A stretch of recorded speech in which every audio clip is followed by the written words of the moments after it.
Jeder Trompeter möchte natürlich hoch spielen können oder höher spielen können. Leichter und schöner und höher spielen können am besten.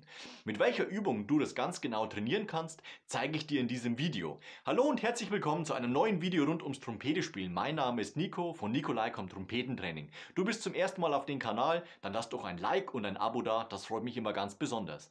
Jeder Trompeter möchte natürlich souverän, locker, leicht, schön hoch spielen können. In den letzten Wochen habe ich mich speziell mit diesem Thema beschäftigt, auch mit Kollegen ausgetauscht, wie denn dort individuell die Höhe trainiert wird, beziehungsweise was beim Üben im Vordergrund steht, damit die Höhe leichter und schöner klingt. Und ich kam immer auf die gleiche Idee, und zwar muss man trainieren in einer normalen Lage, also zwischen C1 und C3, möglichst locker zu spielen. Das beginnt schon beim Buzzing, das heißt, wenn du deine Mundstücktöne machst, versuche nicht, das Mundstück gegen die Lippen zu drücken, sondern genau ganz im Gegenteil, versuch so locker wie möglich Töne auf deinem Mundstück, auf dem Buzzer, auf den Lippen zu produzieren, damit du dir ein lockeres und leichtes Spielgefühl antrainierst. Wieso das Ganze? Natürlich aus folgendem Grund. Wenn du lernst, in dieser Lage zwischen C1, G2 oder auch C3 möglichst wenig Kraft zu benutzen, möglichst wenig Luft, also dieser Luftdruck, dieses brutale ins Instrument reinpusten, wenn du das ablegen kannst, dann kannst du diese Kraft bzw.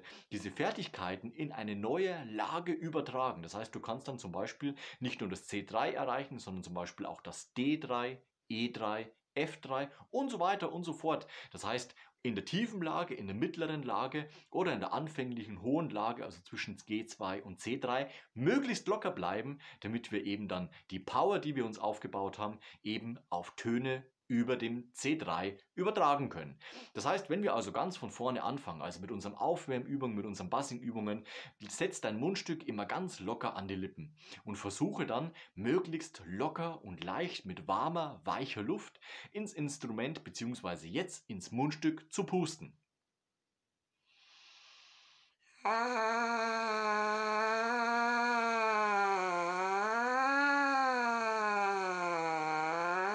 Und da kannst du deine Übungen machen, wie zum Beispiel einen Ton aushalten, diese Wellenbewegung, die ich gerade eben gemacht habe. Du kannst natürlich auch versuchen, über den ganzen Atem den Ton ansteigen zu lassen und dann wieder abflachen zu lassen. Das Ganze geht natürlich auch im Gegenteil, nach unten ziehen und wieder nach oben bringen. Denk immer nur dran, wenn du diese Übungen machst, dass du keine Belastung auf der Lippe hast. Das heißt wirklich, das Mundstück sitzt ganz locker, leicht auf deiner Lippe und du versuchst dann dementsprechend Töne auf dem Mundstück zu spielen. Wenn du jetzt in den nächsten Schritt gehst, das heißt dein Mundstück auf die Trompete machst, übertragen wir auch dieses Spielgefühl wieder auf unser Instrument. Das heißt, wir beginnen in der Mittellage G1 bzw. zwischen C1 und C2 und halten dort eben Töne aus, spielen einfache Skalen bzw. Tonleitern. Los geht's!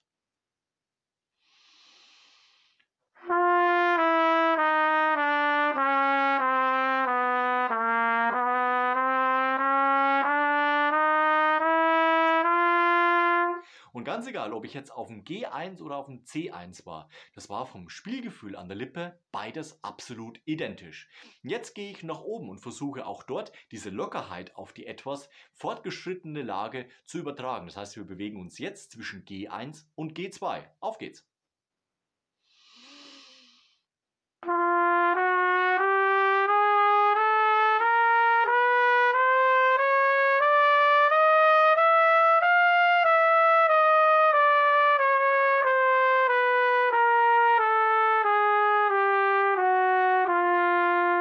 Auch hier das Spielgefühl absolut identisch.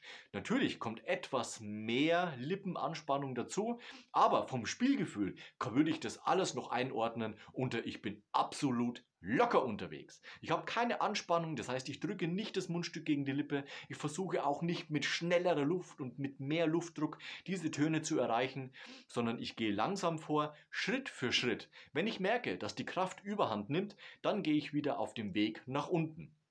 Das heißt, wenn du in diesem Fall zum Beispiel bis zum E2 kommst, merkst aber, dass viel mehr Kraftaufwand notwendig ist, um zum Beispiel aufs F, Fis oder G zu kommen, dann tritt doch einfach den Rückweg wieder an und beweg dich erstmal in dieser Lage. Das heißt, du übst diese Lage auf diese Art und Weise für eine Woche zu spielen. Und dann, wenn diese Woche vorbei ist und du diesen Bereich wirklich sehr, sehr locker und ohne großartiges Pumpen, nenne ich das jetzt einfach mal, spielen kannst, dann geh einen Schritt weiter und spiel bis zum F, Fis zu deinem Ton eben. So, und jetzt gehen wir noch einen Schritt weiter und spielen von C1 bis zum C3 und versuchen natürlich, das alles auf einem Luftstrom zu spielen, das heißt nur einmal einatmen und das Ganze natürlich dann dementsprechend von der Geschwindigkeit anpassen, damit man auch den Weg wieder zurück antreten kann. Los geht's!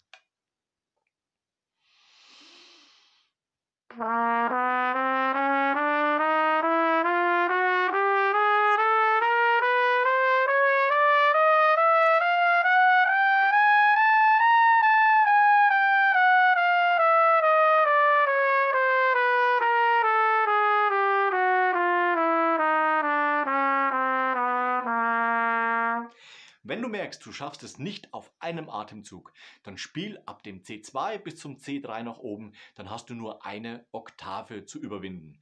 Spielst du dennoch mit zu viel Kraft da oben, dann wieder auf den ursprünglichen Tipp zurückgegangen, spiel bis zu dem Ton, wo du merkst, dass du den Ansatz und die Lockerheit beibehalten kannst und steigere dich über die nächsten Wochen eben bis zu deinem Wunschton.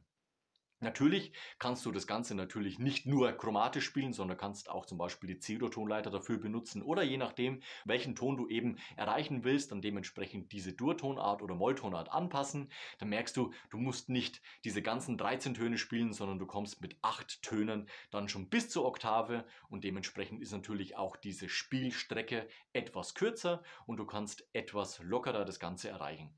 Das heißt, wenn du zum Beispiel jetzt bis zum C3 kommst und locker bist, dann bau im nächsten Schritt das Cis ein bzw. das D ein. Und das machen wir jetzt einmal. Also ich spiele jetzt C-Dur und gehe nach oben zum Wechselton D3.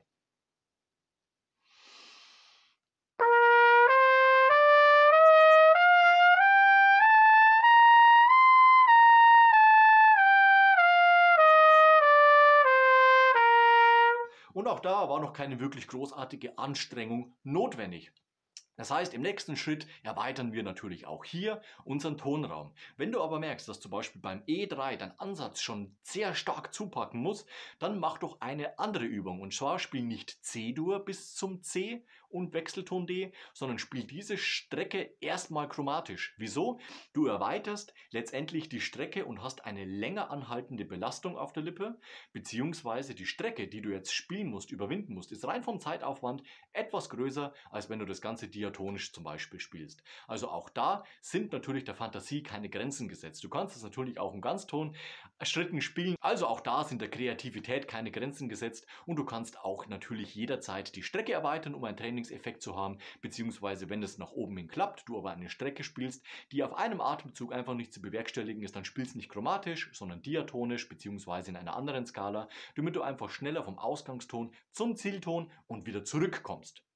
Ich hoffe, ich konnte dir mit dieser Übung, mit diesen Tipps einen Schritt weiterhelfen, damit du auch locker und leicht die Höhe spielen kannst, ohne dass du gegen deinen eigenen Körper arbeitest, mit zu viel Kraft die ganze Sache spielst und am Ende nur gegen deine eigene Lippenkraft arbeitest. Das heißt auch früher müde bzw. platt wirst. Dementsprechend drücke ich dir die Daumen, dass du das auf jeden Fall auf dein Trompetespielen übertragen kannst. Denn die Vorteile dadurch, die liegen klar auf der Hand. Du kannst besser Bindungen spielen, du kannst größere Strecken spielen, du hast weniger Angst vor hohen Tönen, weil der Tonraum, den du jetzt locker überwinden kannst, viel näher zusammenrückt und du keine psychischen Stress mehr hast, wenn irgendwann mal in den Noten ein hoher Ton auftauchen solltest und der Hals zugeht und so weiter und so fort. Du kennst es bestimmt, dann arbeitet man meistens gegen sich und ist früher platt bzw. kräftemäßig einfach am Ende. Dementsprechend empfehle ich dir wirklich, dieses lockere Trompetespielen auf dein Trompetespiel zu übertragen, damit du einfach längere Strecken spielen kannst,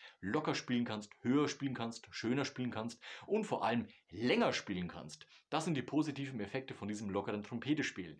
Lass am Ende von diesem Video noch ein Like und ein Abo da, das freut mich immer ganz besonders.